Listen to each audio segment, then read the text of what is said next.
Welcome to Movie Oubliette, the film review podcast for movies that most people have mercifully forgotten. I'm Dan. And I'm Conrad, and in each episode, we drag a forsaken film out of the oubliette.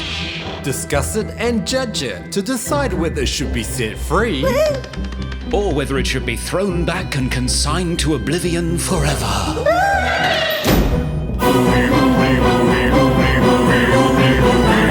We review the films others tend to forget. Come with us and open up the movie oubliette. Greetings, listeners. You're listening to Movie Oubliette, the continental spanning podcast with me, Dan, in the midst of a cinema extravaganza here in Melbourne, Australia. And me, Conrad, returning to cinema for the first time in over a year in Cambridge, UK. In this podcast, we delve deep into genre films, horror, sci-fi, and fantasy, because a little bit of gothic horror helps us sleep better at night. Does it? Conrad, how are you today? I'm very happy, yes, because I got to go outside and do something. Yeah. Yeah. So things are a little bit better here, but we're being very careful because there are so many variants and we don't know what's going to happen. But right. At least I got to go to the cinema. Yeah. Have you been into Cambridge? I haven't been into town for a very, very long time. No, I haven't been there for a year. Right. So okay. I still work there, theoretically. Yeah. But I haven't been into the centre of town. Very, very strange times that we live in. So you're in the middle of a cinema extravaganza. I've only seen one movie since we opened up. What have you been doing? Well, because the cinemas have actually been open for a while, but at the moment they're really trying to push more patrons into the cinema. So for a week, our local cinema is doing $5 movies. Ooh. So taking advantage of it, we've booked in 3 movies. So we've already seen 2, the third one tomorrow. Wow. We saw the film Songbird that I mentioned to you. In the Minnesota, yeah. Yes, in the Minnesota. Terrible. Just the worst movie I've seen at the movies in a long time. Yeah. It's like, oh, wow. Even though it wasn't directed by Michael Bay, it was only produced by him. It felt like a Michael Bay movie. It felt like Transformers, but with COVID. So great. Just awful writing, terrible plot holes, terrible acting, just non-stop music, lots of ridiculously sort of stylistic shots that got irritating after a while because you couldn't see what was going on. Yeah, just the worst. Right. Okay. I'll cross that one off my list in that No one case. should ever see the movie Songbird. It's the worst. We're trying to support our local cinema. So one of the things that they advertised is that you could hire one of their screens to show any film that you like for a fairly sizable sum, but not a ridiculous amount of money. So, secret just between you and I and our listeners. I have hired a screen so that my mum and I can go and watch 1917 again next weekend. You're obsessed. This is going to be the 10th time, but that appeals to my OCD as well. So, oh yeah, round numbers, yes. Yeah, so I am actually looking forward to it, and I think she'll be very moved. So yeah, hopefully she doesn't listen to this episode. No, well, I think this episode will be out after we have done this. So yeah, it should be fine. Should be fine. Don't say anything, listeners. Okay. Speaking of listeners, are they talking to us in our socials? Yes, we heard from one Laureen Landon on Maniac Cop. Oh, yes. Star of, who was feeling a little aggrieved because we hadn't mentioned her in our previous socials. And when we did actually put up the clip where we talked about how great she was as Teresa in the movie, she put up a message that said, "Thanks for the very kind words. You made my year. Heart, heart, heart emoji. Fire, clap, clap, clap. Love hearts." Love and gratitude to you. So, bless her. She's a very demonstrative person, clearly. So it's lovely. Oh, I'm glad she appreciated it. Yeah.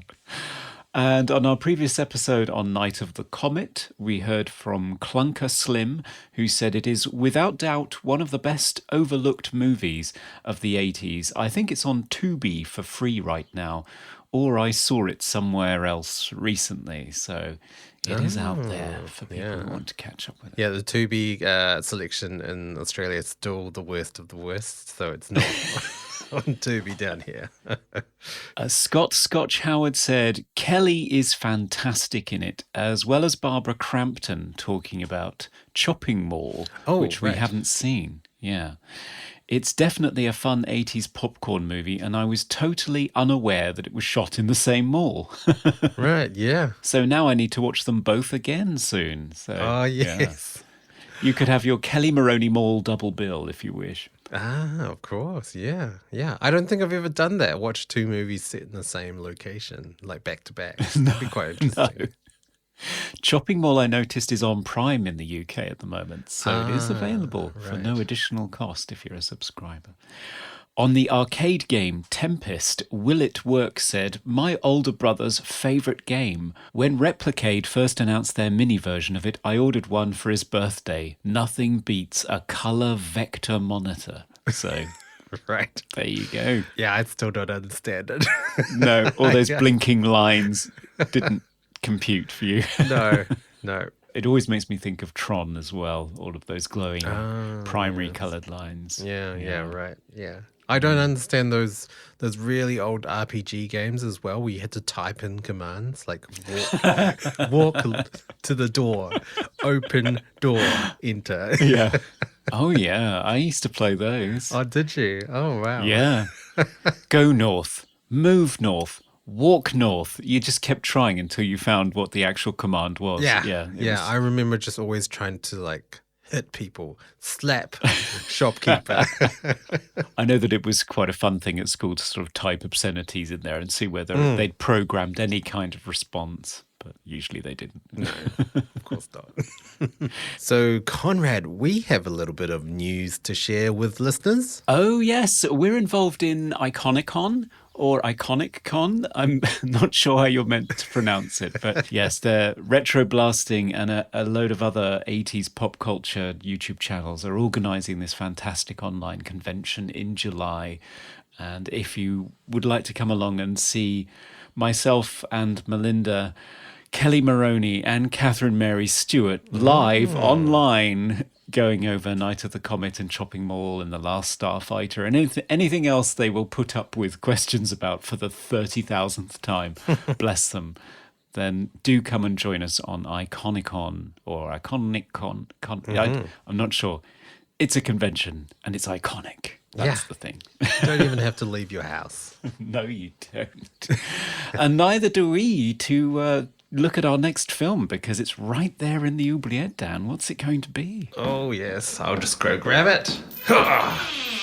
Oh, there's a lot of birds in here. Are you sure it's not bats? They could be. They sound like them. Oh, look. It's another me. Oh, that's weird. Do you have the film with you? I have everything. Oh, how profound. Okay, I'll just take that. Oh, I throw my story to the wind. Okay, I'm back. That's a strange experience. It is. Life-changing. So, of course, what do you have for us? Well, today we will be covering the 2012 horror drama Byzantium. It's directed by Neil Jordan, written by Moira Buffini, and it stars Saoirse Ronan, Gemma Arterton, Johnny Lee Miller, Caleb Landry Jones, Daniel Mays, Sam Riley, and Maria Doyle Kennedy. Oh, nice cast. And what's it about? Yes, well, spanning 200 years, Byzantium is a story of a girl, Ella, and her mother, Clara, trying to make ends meet in present-day Britain? Is it Britain or Ireland? Not sure. Not sure. But oh wait, did I mention they're vampires? Well, after beheading a guy, draining the life out of an elderly neighbour, and setting fire to their flat, the two flee to a remote coastal town. Once there, Ella befriends a local waiter, and Clara starts a brothel.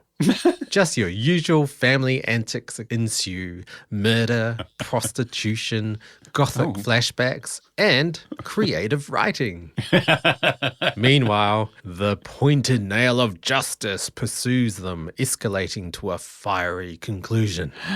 Let's sink our teeth into Byzantium. Of course.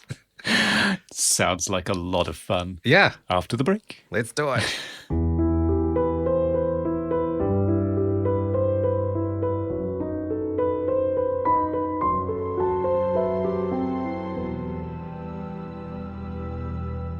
And we're back for Byzantium, a 2012 vampire film directed by Neil Jordan, starring Gemma Arterton and Saoirse Ronan. Dan, had you seen this one before? No, I hadn't. So, yeah, this is going to be a double blind. It is. Double blind. One thing I did note when watching this was this is only the second vampire movie that we've covered on the podcast after Vamp. Of course. So, yeah, because I actually thought it was the first, but then, yes, we did Vamp, which is, it's called Vamp. Yeah. Of course, it's about vampires. So, yeah, I had a lot of sort of expectations going into this, being a vampire movie. Vampire movies and zombie movies, you have a certain amount of things to expect, I guess. Yeah. And this movie wasn't the modern vampire movie I expected. And it's not fully the sort of romanticized gothic horror movie either, which you might have expected because Neil Jordan, of course, made it in the big time straight after doing The Crying Game, which was an independent movie that got lots of awards and lots of attention. His big break in Hollywood was Interview with the Vampire, the adaptation of the Anne Rice novel with Brad Pitt and Tom Cruise. So you can't get much bigger than that. And that was a very gothic, romantic, flouncy shirts with lots of eroticism and homoeroticism. So you kind of expected, okay, it's just returning to that territory maybe for a quick buck. But no, it's not like that at all, really. It's not very similar to Interview with a Vampire. It's quite a unique flavour, I think. Yeah, I mean, it did still have elements of that sort of gothic horror and that sense of theatrics almost. I mean, not as overly dramatic, but they had the flashbacks back to, I guess, 200 years earlier. Yeah. And there was, a sense of period drama to it as well. But it wasn't drenched in angst like a lot of these modern vampire adaptations are. Like, I mean, even like Buffy the Vampire Slayer or the Twilight movies. Oh, yeah. Or any of the numerous vampire teen TV shows that seem to keep coming out. There was a sense of realism, I guess. Yeah. They were teenagers, but they weren't in high school setting. They were sort of travelers on the run from the other vampires. Yeah, this kind of brotherhood. Yeah, there is a romance in the movie between a 200-year-old in Ella, Saoirse Ronan, and Caleb Landry Jones, who plays Frank in the movie. Caleb, of course, we've come across in Antiviral. Yes. Fascinating actor, very intense in terms of his commitment to creating a very distinctive and compelling character. And of course, Saoirse is well known for being a fantastic actress at this point as well. She hadn't quite hit the big time. She'd been in Atonement, which I think had gotten a lot of attention. But I think it was Lady Bird and Brooklyn and Little Woman. Yeah, and Little Women, things like this that really sort of broke her out into the big time, yeah. But yeah, they're not sort of angsty, groany, stare at their feet, mumblecore type of people. They're the sense of being trapped in this never-ending purgatory seems to weigh heavy on Saoirse Ronan. She does seem kind of an old soul and world-weary in a way, and a little bit bored, really, of being a vampire and certainly living the life that her mother has created for her to keep her safe, because they're on the run from this brotherhood of vampires, and it seems to be like an all-boys club and no girls allowed, so they're trying to track the two of them down and get rid of this horrible, pesky female contingent that's burst on the scene that they don't really approve of. So they've created this insular world for themselves, and this romance strikes up between two of the characters during it, but it's not really weighed down by that mopey mumblecore teenage angst that you saw in the Twilight movies that were really big at the time. I mean, Byzantium struck right in the middle of that series being really big,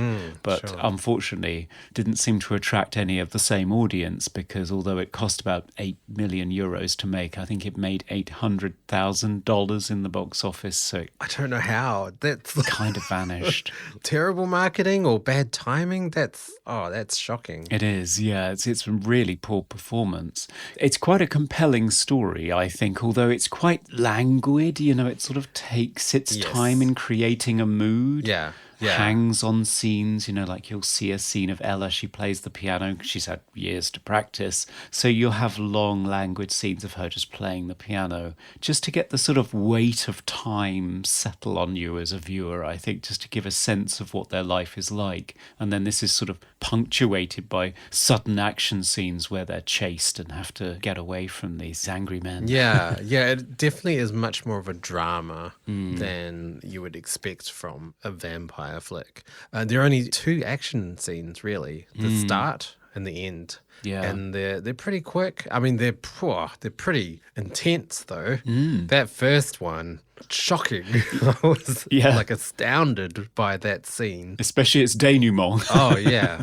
I mean, is that an actual garrote or is that a cheese slicer? I think it's a cheese slicer that she takes that guy's head off with. Yeah, wow. Yeah, very bloody, to say the least. Yeah. And then it just turns into this kind of drama, sort of almost like a road movie. They're traveling, they settle in this coastal town. Ella meets a waiter and Clara starts a brothel. Yeah. Somehow. I don't know, she just meets a guy at a fair and just takes over his establishment. Yeah. Just the power of feminine charm, I guess. Yeah, I mean, the film is populated by a lot of lonely, womenless men, and Clara uses that to her advantage. So Noel has just recently suffered the loss of his mother, and he was trying to run his mother's seaside guest house for her, but he's just run it into the ground because he hasn't got a head for business. And his mum's died, and now he's just got this dilapidated seaside hotel called Byzantium, which is where the movie's title comes from, but it's also the name of a fallen Greek empire, I think, so it's all very symbolic. But yeah, she meets him and insinuates herself into his life and brings these women in away from the men, the pimps that are sort of exploiting them. These, I think they're sort of Eastern European women, and brings them into the brothel where they're clean and safe to run a very successful business. So she preys upon lonely men who lack mother figures or who lack love in some way in order to survive, I think. Yeah, I mean, I guess it harkens back to her own sort of previous life before she became a vampire and working in a brothel. So I guess it's like her trade. I guess it's all she knows. It is, yeah. And by comparison, Saoirse Ronan's character Ella plays this angel of mercy who only vampirizes elderly people who are on the verge of death in some cases. Yeah. And again, you get a man who had an unrequited love. I think he was in love with his brother's wife all of his life, but never told her. So just another lonely man missing a woman, and Saoirse comes along and relieves him of his life so that he can end it because he's had enough. That's the way that she lives her life. She gives people peace. Whereas Clara, I think, is an avenging angel by comparison. Yeah. She's out to get all the men who exploit women. Yeah, interesting dynamic. Yes, exactly.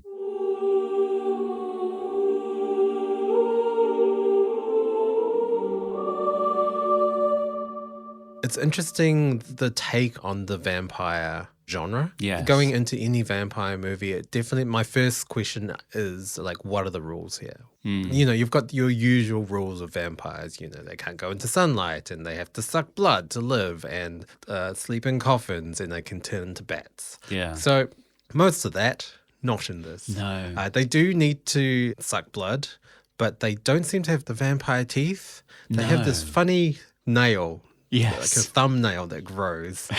And that's their sort of weapon of choice. Yeah. And they're not affected by sunlight. They can't fly. They can't turn into bats. So it's pretty much just the lust for blood. It is. I think they're also quite durable. I mean, certainly Clara jumps off the top of a roof and carries on running without having seemingly incurred any kind of injury at all. So I think it does rid them of any diseases they have, because it's quite often used in the film to save characters from a certain death. I think Clara certainly was dying of something. Right, yes. At the point when she was turned.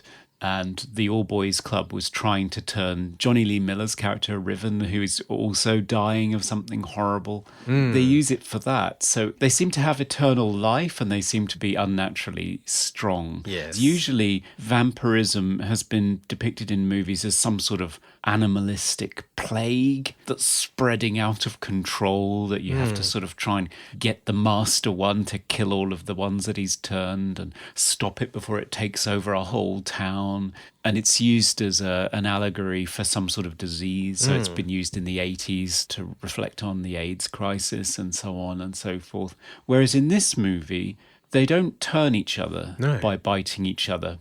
And there doesn't seem to be like an animalistic lust for blood necessarily. It seems much more sensual. There's the scene where Ella is stroking the IV that's feeding blood into Frank, and her nail grows on her thumb. There's the scene where she sees some of Frank's blood because I think he's taking anticoagulants because he's got leukemia, I think.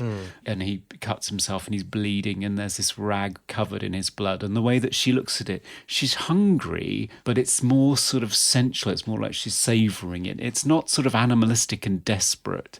Yeah, I think that's more a reflection of her character, though. She seems much more controlled with her vampirism, whereas her sister is much more sort of, not careless, but a little bit just like, yeah, let's kill some people and suck some blood.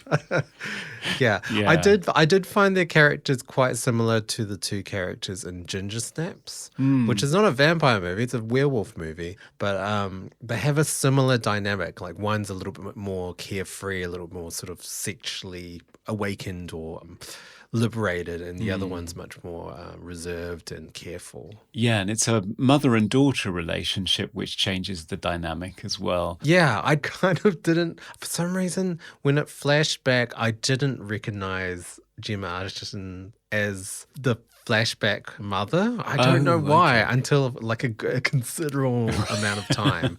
So I was still thinking, are they sisters? Are they just friends? But then, yeah, of course, she is the mother. Yeah. But yeah, similar dynamic to Ginger Snaps, even though it is mother and daughter. And it is interesting to see that the daughter is a little bit more responsible. Yes, it's almost like the mother is the wayward child, isn't it? And she's trying to rein her in all the time and scolding her for killing people and so on.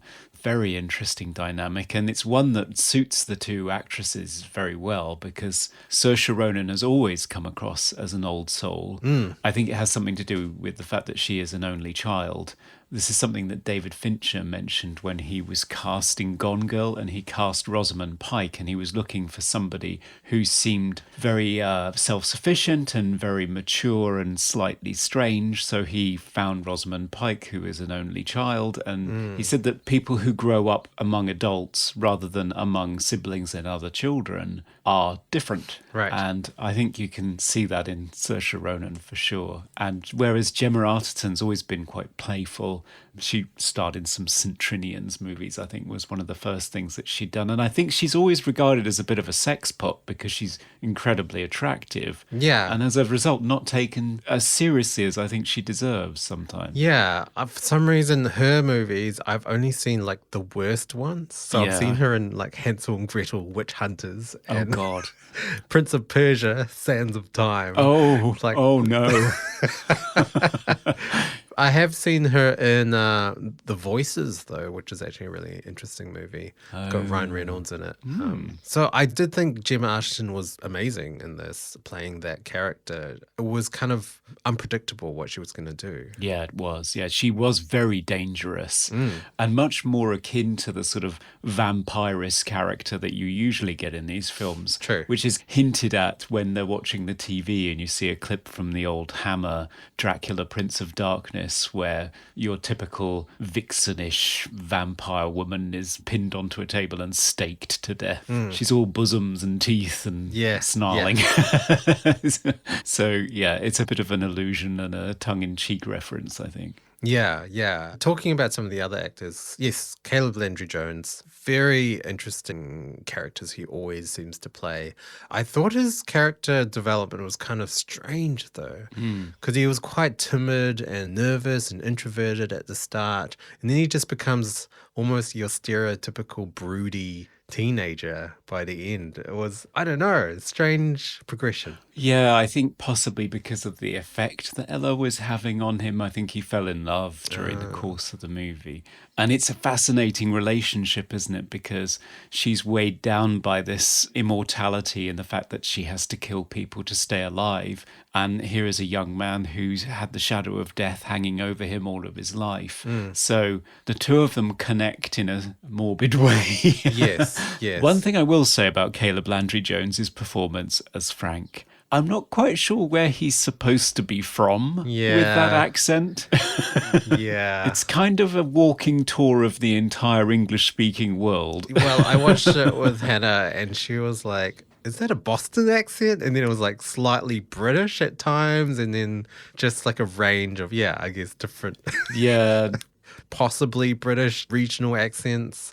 I mean, he is the only American, right, in this movie? I think so, yes. And I think the way they justify it, there's a bit of dialogue in there where he talks about the fact that I think his parents are dual nationality, or one parent is British and one parent is American. Right. And they've moved to the UK, he says, because the health service is free here. Well, I mean, it's not. You pay your taxes. It's not free. Yes. But it's not based on a system that tries to profit from people's misery. So he's an American kid who's been brought up here and for some reason has ended up with the weirdest accent I have ever heard. I mean, it's not Irish, it's not Northern English. It's got bits of all of that and it's all over the place. But I don't know, I've got a lot of time for Caleb Landry Jones.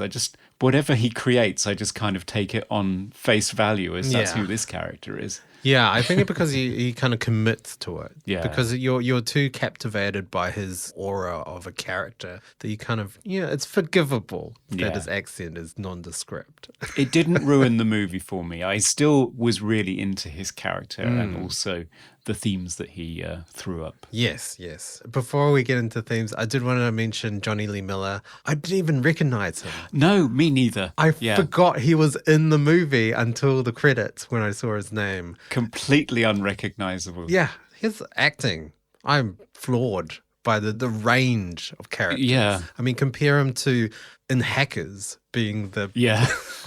I don't know. Not the greatest character in that. And then Trainspotting being Sick Boy. It's polar opposite characters, all three of them. I know. The many faces of Johnny Lee Miller. I've never seen him play a character like this before, and he is so repellent to look at, but also even his voice. He is completely different in this movie. And yes, I did not recognize him for 3 or 4 scenes and then suddenly went, shit, that's Johnny Lee Miller. Yeah.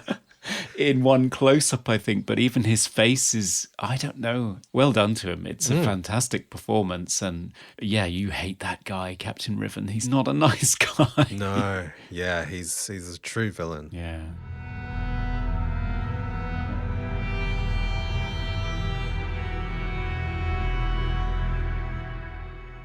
I did want to talk about themes. Yes. We've touched on a few of them already, but there is a sense of existentialism and death. Yes. Sickness versus life and death. So there is a lot of sickness in this movie and a lot of sort of attaining immortality and eternal life. Yes, and also whether eternal life is really something that you should envy or want. One of the things that I thought the film did really well is get across just the weight of time that bears down on them. Just something like, you know, that old thing of where you return back to a place you used to live a decade ago and it's all completely changed. Well, they really hammer that home where Ella goes to this seaside town and she says to her mother, we've been here before, and it's not this rundown concrete-covered seaside resort. It's this unblemished beach where she remembers being a child, sort of collecting shells. Just imagine being alive for 200 years and you go back and you see a whole town grow up and then become dilapidated and worn down. And I don't know, just the environment made you feel like, oh, it must be what it's like to just live the same life for and over again. Yeah. There was a sense of time just stretching out, and it was reflected in the sort of pacing of the film. Like, it was a slow going film, and there was a lot of sort of breathing room. There was a lot of stillness in many of the scenes, a lot of time for scenes to kind of settle in. It wasn't hugely edited, and there were a lot of long takes and pauses and dialogue. Going into a vampire genre film, you wouldn't expect that. I can see why people maybe going into it thinking, oh, it's going to be vampires killing, blah, blah, blah. But it's not like that at all. There's a lot of, stillness. Especially in Ella's character, something that Neil Jordan talked about was how Saoirse completely inhabited this role and would create these moments of stillness that were just captivating to watch. And that's the thing I find fascinating about it, is it's a long movie. It's 2 hours. It's not hugely eventful, No, it's although not. it does have a fairly strong through line and also peril and people chasing them and so on.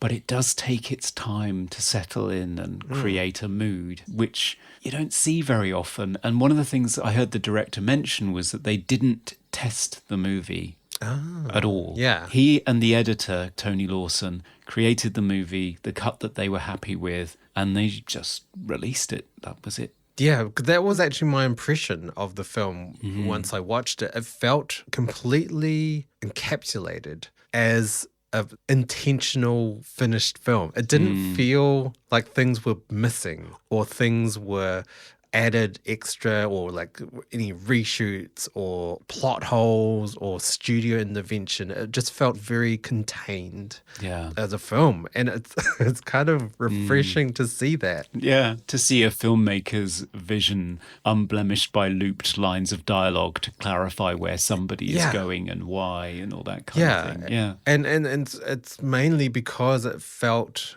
longer than it should have been, but in sort of a good way. Yeah. A good, 20 minutes could have been edited out of it, and it still would have been a coherent film, but I don't think it would have had the same effect, and it would have felt chopped down, I guess. Yeah. I did find it funny that to become a vampire, you had to go to an island. Yeah. You had to go into a little bit of a cave and be confronted by yourself. Yes. And then just swarm of birds.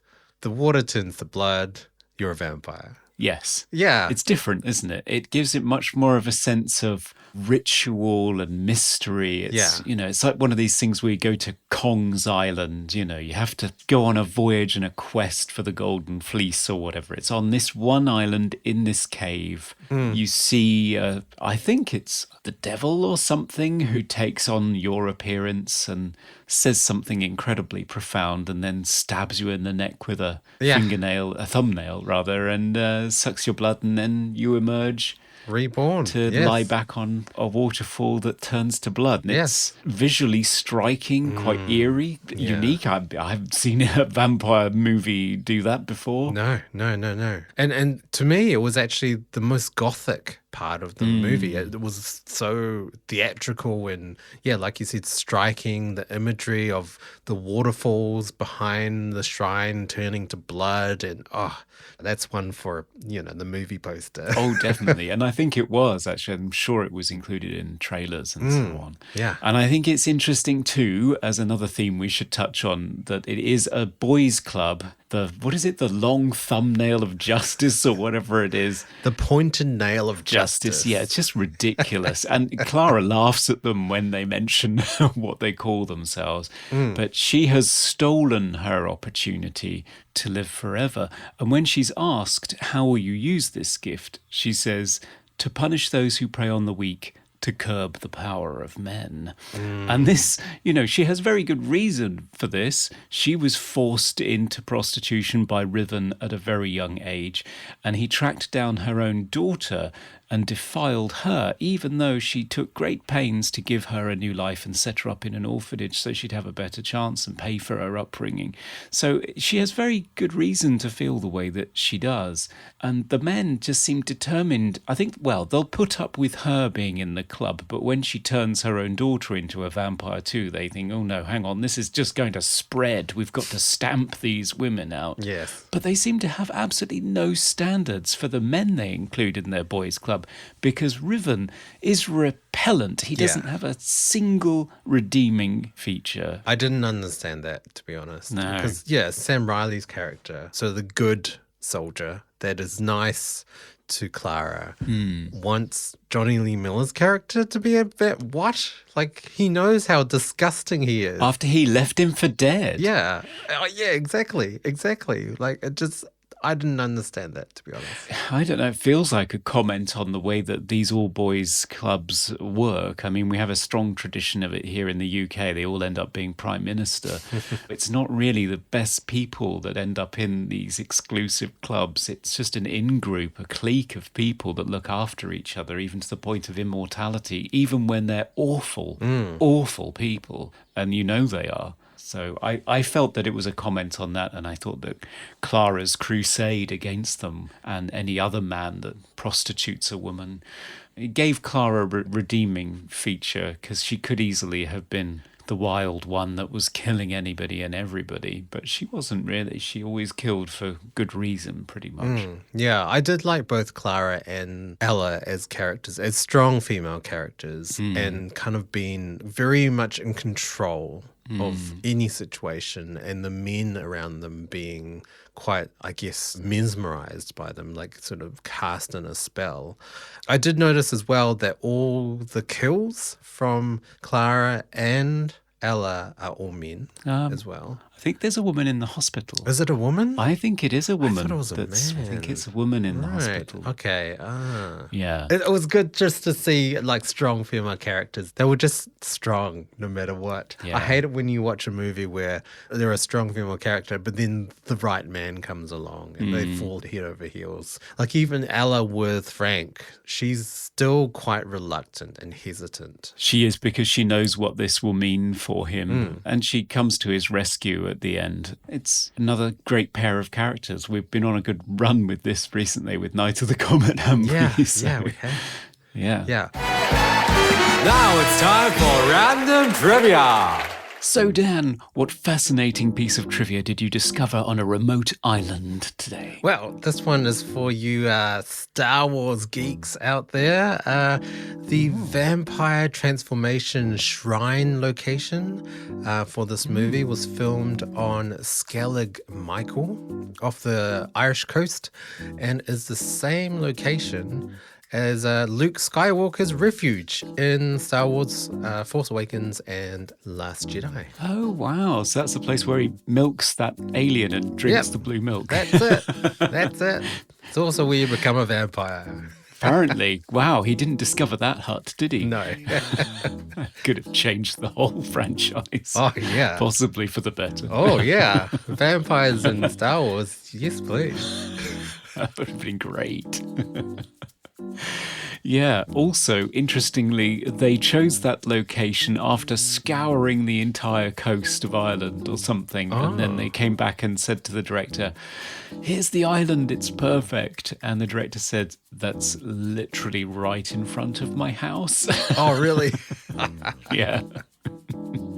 Wow. Wow. So it was convenient for him, I guess. Yeah, it was. My fascinating piece of trivia is that Neil Jordan, when he was growing up, every day he used to ride past Bram Stoker's house. Oh, really?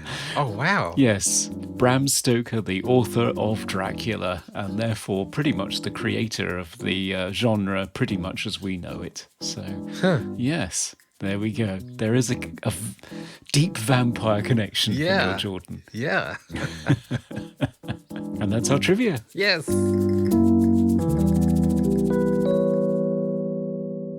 One thing I would like to talk about is how the film looks. The cinematographer of this movie is Sean Bobbitt, who has worked on a lot of Steve McQueen movies, 12 Years a Slave, for example, and recently Judas and the Black Messiah, for which he was nominated for Best Cinematography Oscar and BAFTA. And he's currently filming the Marvel movie, The Marvels, for Nia DaCosta. I think particularly the coloured design in this movie, I think is incredibly beautiful and quite pointed. There's this use of a very particular shade of blue and a very particular shade of red in a lot of scenes all the way through. And it looks stunning. Yeah, it really does. Yeah. It's quite a marvel that he made what you normally would describe as shitty Britain look quite beautiful. Like, it looks spectacular. Like some of those scenes, especially all those beach scenes and with the sunset and great looking film. It is for such a small budget and with those locations as well. It's visually incredibly rich. The orphanage door is a particular blue and the girls are all wearing these dark red robes, and the blue netting and scaffolding outside Byzantium and the red and blue storefronts and lights in the background that are blurred. They're all red and blue. It's as though they've deliberately removed every instance of green and yellow, either on the set or in post when they're colour timing the movie. And all of it brings out Saoirse Ronan's incredibly blue eyes as well. Because she's wearing a combination of blue and red, a blue jacket and a red hoodie. And when you suddenly realise it, you just start seeing it everywhere. Like even the scene on the beach where she's talking to Frank and there's a boat behind them and it's got the same combination of red and blue on it. And I really appreciated the look of the film. I thought it's beautiful. Yes. And even in certain scenes where it did actually have quite a gritty quality as well, especially the first opening scene in the strip club and then on that chase scene through the streets, it looked really British. Like, it didn't look like a film set. It looked like an actual street. And it reminded me a little bit of Under the Skin, where they actually did film the real public on a real, completely unaltered street. And that sense of realism, and the same at the end as well, that very climactic scene, it just felt dirty in a good way, but still very deliberate, I guess. Yeah, it does. It still looks designed, even though it's making use of a real location on a low budget. So hats off to Neil Jordan and Sean Bobbitt. I don't know how they did it, but they made a beautiful movie that still looks very real and believable. So yeah. And in terms of editing as well, the two only action scenes in the whole movie were gripping. That chase scene, when that ended, I just exclaimed, and that's how you edit a chase scene. You could see everything. It felt fluid and full of suspense and action, and the stunts amazing. The way she falls through the skylight, I did not expect that. No. And then, concluded by that very, very gory, gruesome decapitation. Like, that's bravo. Yeah. And the car chase at the end where Clara jumps onto the bonnet of the car and is clinging onto it while they're screeching around. I did not expect her to do that. It was a real shock. And because the film has been so measured and so intensely moody for the whole time, when it's suddenly broken by this kineticism, it hits all the harder. It's a real shock. And it really does. Yeah. And then that when Clara almost gets beheaded, the amount of tension and I was really on the edge of my seat at that point. Yeah, I had a very strong inkling of how it was going to turn out, but still, yeah. Yeah, I did too. And the music by Javier Navarrete, who we've come across before scoring a Joe Dante movie, The Hole. Yes. In that case, trying to sound like Jerry Goldsmith as much as he could, because that's who Joe had worked with the most. This one, again, not a lot of space for Javier Navarrete to be terribly creative in terms of creating new themes, because a lot of the music is based around two existing pieces of music. Oh, are they? Yeah, so the Coventry Carol, the choir-driven lullaby that you hear, that's a Christmas standard. It's written from the perspective of the mothers of the doomed children in the Christmas story. So, you know, King Herod says, kill all the newborn boys. Okay. Yeah, so it's about the massacre of the innocents, and it's sung from the perspective of the mothers and takes the form of a lullaby sung to doomed children. I thought, well, in terms of a lyrical representation of the relationship between Clara's mother and Ella as the daughter, I thought, yes, that's a perfect choice. And then, of course, there's the piano piece that Saoirse had to learn for this movie over the course of 3 months, practicing every day, which is Beethoven's Third Piano Sonata. So you have the middle section of the second movement here, the Adagio, which apparently contains numerous examples of romanticism and is considered a prelude to Beethoven's later sonatas, like the Moonlight Sonata, which was his 14th. So Javier Navarrete is sort of playing with those two themes and interpolating them sometimes and creating grand moments out of them and then very quiet, introspective moments out of them. And I thought he did a fantastic job with it, frankly. Yeah. There was sort of ethereal qualities of music. Like some of it almost sounded like synths, but then there was like a lot of solo violin and then, like you said, choral stuff. There was even a part with definitely synthesizers and programmed drums in one scene. Yeah. But it didn't seem out of place. It didn't seem like they were just trying to, update the score or anything. Yeah, everything just felt right with the music. I wouldn't say it really stood out to me. No. But it wasn't just moody tones at the same time. No. I mean, I've listened to it separately from the film since then, and I'm really enjoying listening to it, and particularly the Beethoven Sonata, the piano piece that Ella is playing throughout the movie is very beautiful and quite striking. I have to say, though, I hate it when Claire de Lune pops up in a film because it's just, come on. It's like the most overused piano piece ever. It's in everything. Stop using it. We don't need it anymore. No. It just seems like a cliche. That and Pachelbel's Canon, I would agree with you. Yeah. But I mean, Pachelbel's Canon is like pretty much the second choice for weddings. Like that's got sort of a tradition to it, but come on, stop using Claire de Lune. Yeah. Especially when clearly with a bit of research you can find another piece like the Third Piano Sonata that's fascinating and beautiful and serves your movie well, as it does here. So step away from the Claire de Lune. Yeah. Coming to you live from the Movie Oubliette Theatre, it's the prestigious Mobley Awards. Hey, it's the Mobley Awards. It's where we present our favourite immortal, blood-drenched parts of the film in a number of decapitating categories. Does that make sense? I don't know. Does it ever? Best quote. So my favourite quote, Conrad, you actually mentioned it before we started recording, but it's one of those profound quotes that is said in the vampire shrine cave location. It's when Clara attains her immortality as a vampire. She is killed by herself in the shrine, and her doppelganger says to her, "This is the end." And she asks, "Of what?" And her twin says, "Of time." And then she gets stabbed and dies, and all the birds fly out, and It's all bloody and amazing. Yeah, but you do get to meet your doppelganger who then says something profound because it happens to every character. It does. What was your favourite quote? My favourite quote comes from Darvel when he's talking to Riven, who left him for dead on the battlefield and even stole from his quote-unquote corpse, but luckily he turned into a vampire and got to come back. And Riven says to him, "Forgive me, forgive me." And Darvel says, "Forgiveness is a Christian value. My gods are older." Oh. Best hair or costume? There's something in the movie that I have a particular foible for. Okay. Frank is wearing a very fine waistcoat in this movie. Yes.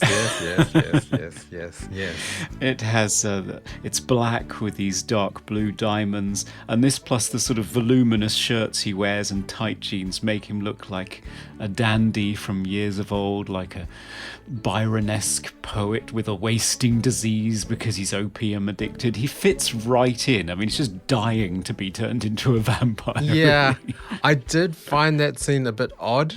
Up until that point, he seemed quite modern, and then suddenly he just looks like a vampire. Yeah, he's kind of rehearsing for the role, maybe. Yeah, I don't know. yeah. Caleb Landry Jones looks great in that outfit. It's the kind of thing I wore in the 90s. Oh, wow. Maybe a career path for you, Conrad. Yeah, possibly. I'm just looking for my Saoirse. Yes. Or that Irish cave on an island. Yeah.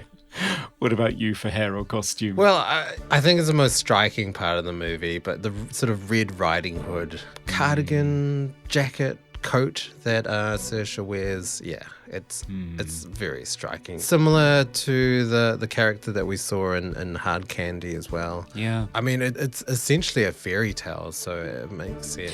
It does, and it's something that Neil Jordan is very good at, fairy tales. He started with A Company of Wolves with a story about Red Riding Hood that was turned on its head. Of course. So, yeah, it all makes sense. It all comes back full circle. It does. Most 2010s moment? There wasn't a huge amount of very iconic 2010s parts of this film, apart from the fact that the two main characters were strong female characters, but especially young. And this type of character did become quite popular in the 2010s. I've got written down, I mean, the Harry Potter series became like that, and The Host, Divergent, Hunger Games, pretty much every movie that Chloe Grace Moretz is in, Let Me In, Kick-Ass, Carrie, like this kind of young, teenage, strong, feminine character was very popular around that time. And especially in more genre films, so fantasy and horror and sci-fi. Yeah, that's very true, actually. I hadn't noticed that, but it's very true. What did you have? For me, it was more about the fact that horror was making a resurgence in the 2010s. I think in the 90s, it turned into a postmodern roller coaster ride and a bit fun. And in the noughties, it seemed to be more about remakes all of the time, particularly of 70s and 80s franchises. You got all the Texas Chainsaw Massacre, all the Platinum Dunes stuff.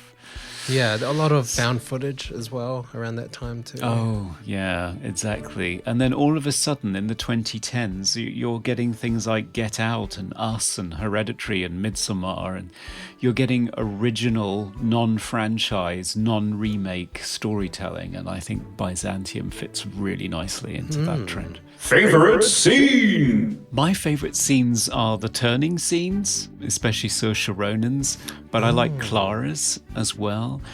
Because it's on an island, you have that sense of going on a quest to get something special, and it's a secret, and you need a map to get there.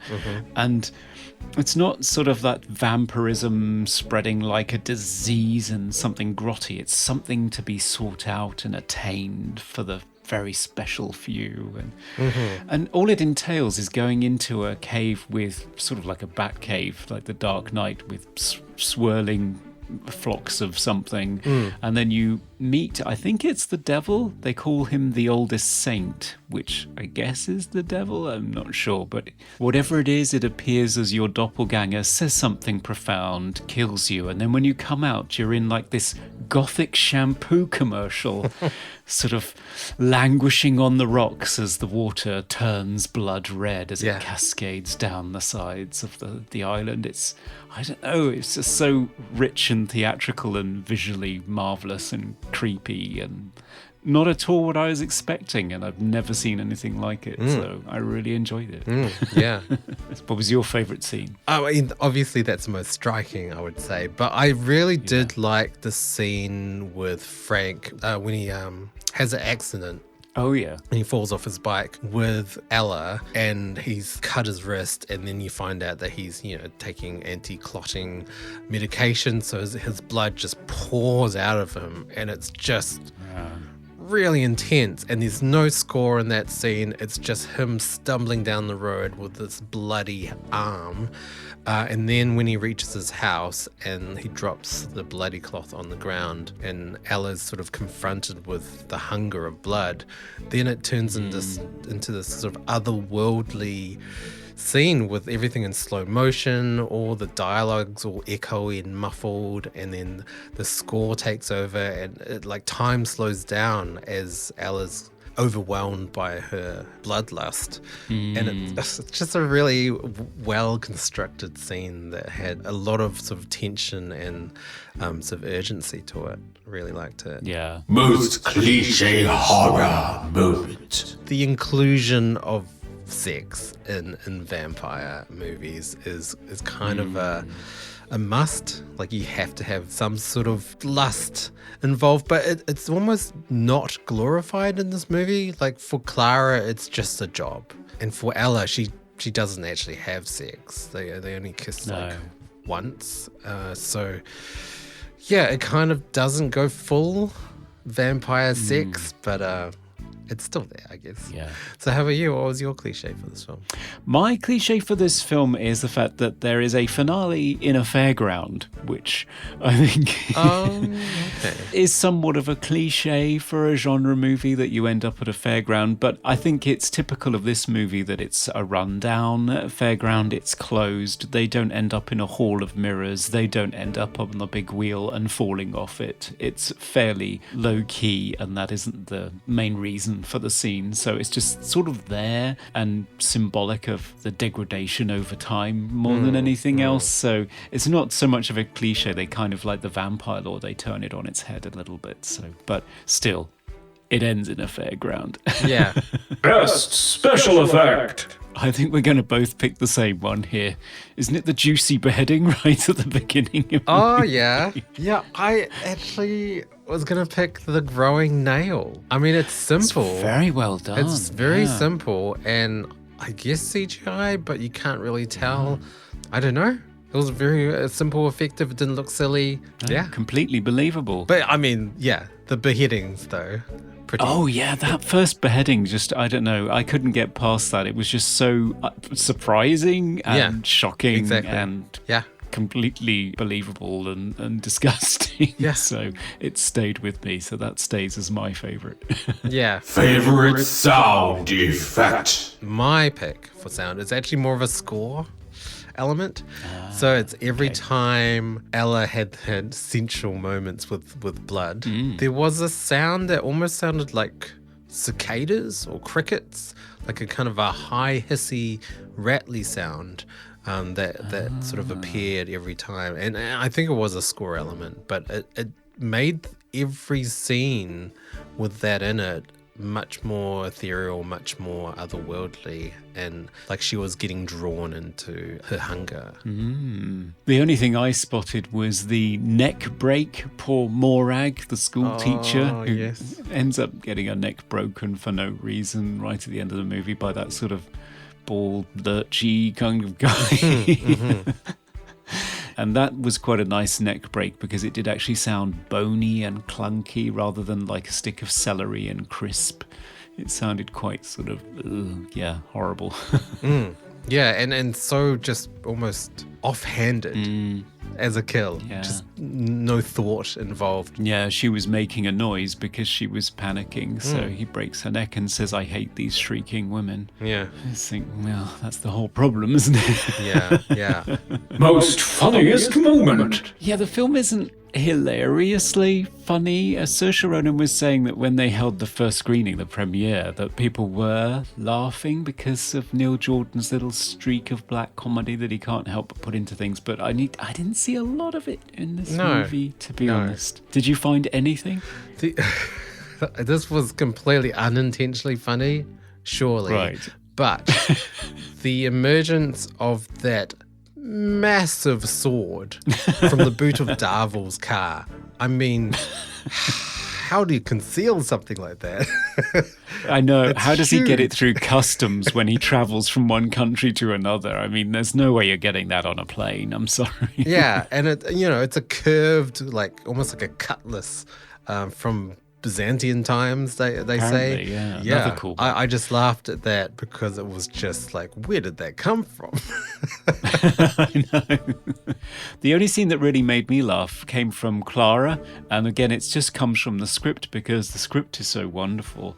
And it's when she's talking to Frank on his windowsill.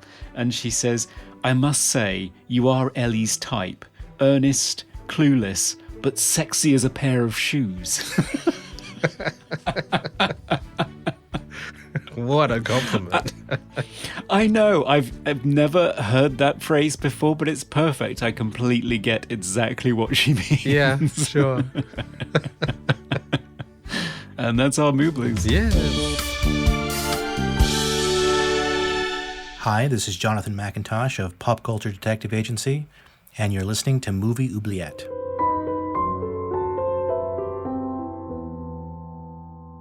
Hey, it's the crucial part of the podcast. Final verdict time. Should Byzantium be unleashed in all its bloodthirsty glory on the world to be appreciated by the masses, or should it be beheaded, drained of blood, set fire, and plunged into the oubliette to be forgotten forever? Conrad, Byzantium. Yes. Well, Byzantium. Never heard of it, never seen it before. Really enjoyed it, I have to say. Not only because it's a vampire movie, but it just didn't retread all the old tropes, didn't venture into sort of mawkish, teenage, sparkly territory either. It was a beautiful film. The music was gorgeous. Saoirse Ronan and Gemma Arterton are astonishingly good in it, and despite his questionable accent, so is Caleb Landry Jones. And it just has such a lovely, languid pace, so you can really settle into it and experience it, and also get a sense of what it's like to experience time on the scale that Ella's character does. So I thought it was a beautiful, fascinating, compelling, rich movie that I'd enjoy watching again. So I would recommend it myself, definitely. I think it's sad that it's in the oubliette. I want it out there. So what did you think? Yeah, I was very surprised by this movie. I thought it was, especially by that first scene, I thought, oh, what are we getting into? Is this going to be a blood fest of murder? But yes, there was some murder in it, but it was much more deliberate in its storytelling, and it took its time. And I really appreciate a film that is how it was supposed to be. It was intended to be this way, like wholeheartedly by the director and all the crew involved. It felt complete. And that's really nice to see in a movie. Acting, phenomenal. Cinematography, stunning. Great score. I wouldn't recommend this to the usual vampire fan. It's not that type of movie. It's much more of a drama. It's much more complex in its characters and its themes.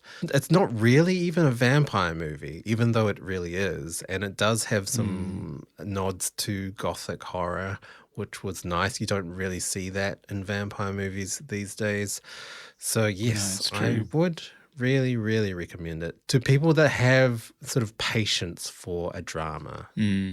Yeah, it's somewhere in between Interview with a Vampire and Let the Right One In. It's much more of a contemplative, reflective movie that creates a very deliberate mood. And yes, as you say, it's so nice to see something that is the creation of the artists and not a movie that's been created by test audiences and committees. Yes, or studios, So Byzantium, off you go. Yes. You truly are a wonder. Goodbye.